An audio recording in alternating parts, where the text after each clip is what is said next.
আসসালামু আলাইকুম। প্রিয় বন্ধুরা, আশা করি সবাই ভালো আছেন। বর্তমান যে জমি বা চকের যে অবস্থা, তো আসলে এরকম কিন্তু নাই। ২-১ টা আছে। আমি এর জন্যে আসলে দেখাইলাম আরকি। এরকম ফুল কিন্তু এখন আর হলুদ কিন্তু নাই। চক একদম এখন সবুজ এবং লাল রূপ ধারণ করতেছে। তো সেগুলা দেখানোর চেষ্টা করব। প্রিয় বন্ধুরা, আসলে যেহেতু গ্রামে থাকি, তো গ্রামের ভিডিও প্রকৃতির যে রূপ চেঞ্জ করে প্রতিনিয়ত, সেই দৃশ্যগুলো তুলে ধরার চেষ্টা করি, আপনাদের দেখানোর চেষ্টা করি। তো এটা হলো আপনার সরিষা। তো ইতিপূর্বে আমার ভিডিও আপলোড করা হয়েছে। সরিষা যখন ছোট থাকে অথবা ফুল যখন হলুদ হয় তখন আমি আপলোড করছি। তখন বলছি আপনার যে একসময় কিন্তু এই হলুদ থাকবে না, তখন আবার সবুজ বর্ণ রূপ ধারণ করবে এই জমিতে বা চকে।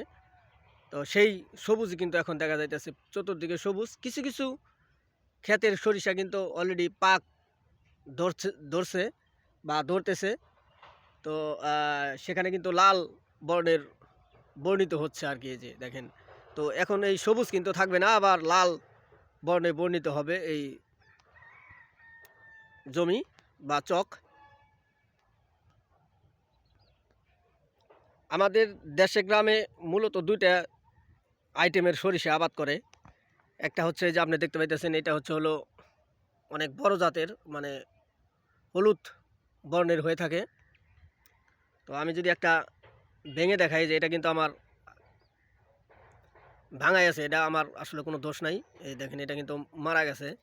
তো এটা হলো হলুদ বর্ণে বর্ণিত হয়, এই যে আমার হাতে দেখেন। আর দ্বিতীয়টা হলো আপনার ওই যে যে এই যে এটা হলো লাল বর্ণে বর্ণিত হয়, যখন পাক ধরে তখন কিন্তু লাল হয়। তো যাই হোক বন্ধুরা, আসলে যে কথা বলতেছিলাম, যে আপনার এই যে আরেকটা বিষয় আবার সামনে আসলো, যে ছোটোবেলা থেকে আমরা সরিষা কিন্তু গ্রামে যারা থাকি তারা কিন্তু জানি এবং দেখছিও। এটাই বাস্তব। আগে সরিষার সময় কিন্তু আমরা জানতাম যে আসলে কোনো বিষ বা কোনো কীটনাশক এরকম কোনো কিছু দেওয়া লাগে না, কিন্তু বর্তমান প্রেক্ষাপটে আপনার এই যে সরিষাগুলা দেখতেছেন, এই যে ফাড়ি ফাড়ি দেওয়া আছে মাঝখান থেকে। আর একটা যদি দেখাই, এই যে, তো এই এই নিয়ম কিন্তু অলরেডি চলে আসছে আপনার দেশে গ্রামে, যে সরিষার যখন একেবারে পাকার কিছুদিন আগে, তখন কিন্তু আপনার ইদি কী কয় এটাকে, ভিটামিন। তো সেই ভিটামিন আসলে দিয়ে থাকে প্রত্যেকটা কৃষকই। তো এটা আসলে ছোটোবেলায় আমরা দেখি নাই, বর্তমান প্রেক্ষাপটে দেখতেছি যে এই ভিটামিন না দিলে নাকি সরিষার ফলন ভালো হয় না। তো সেজন্য কিন্তু ভিটামিন দিয়ে থাকে প্রত্যেক কৃষকই, প্রত্যেক ক্ষেতে কিন্তু এই ভিটামিন দিয়েছে। তো এটা হলো আমাদের এই যে চকের যে দৃশ্য। সরিষা কিন্তু ২-৪টা ক্ষেতের অলরেডি পাক ধরছে। ওই যে সামনে একটা দেখতেছেন, ওটা কিন্তু একেবারে লাল বর্ণে বর্ণিত হচ্ছে। হয়তো ২-৪ দিন পরে ওইটা আসলে তোলা হবে। যে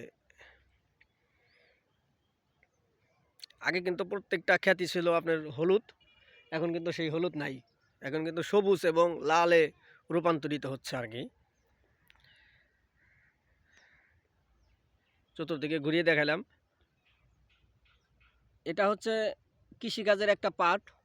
তো কৃষিকাজ অত্যন্ত পরিশ্রম এবং কষ্টদায়ক কাজ। যদি না করে থাকেন তাহলে এটা আসলে বুঝবেন না, এটা বলে বোঝানো সম্ভব না। তো আবার শান্তিও এই কাজে আছে। তো কষ্ট হইলেও অনেক শান্তি, ভালোই লাগে, খারাপ না। আর একটা বিষয় হলো এই যে বর্তমান জমির যে অবস্থা, এই অবস্থা কিন্তু কিছুদিন পর থাকবে না।